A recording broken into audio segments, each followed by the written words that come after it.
Hey guys, this is Mateo with WTI, and I want to show you my latest addition to my emergency bag. This is the Puiuisoul emergency radio.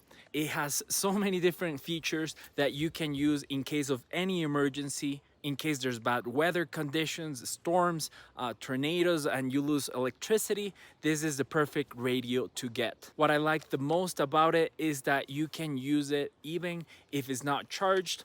For example, it has a crank on the side, so you can just charge the radio,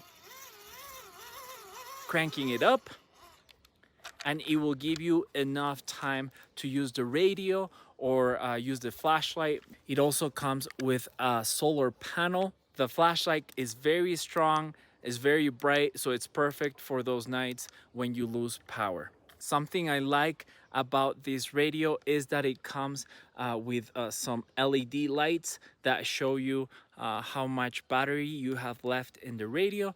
It has two USB ports, so you can charge two phones at the time.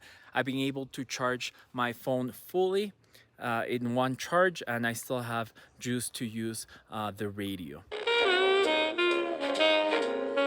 So if you're looking to add a radio that has many different things, many different features in case of an emergency, I really recommend this one, and that is my point of view.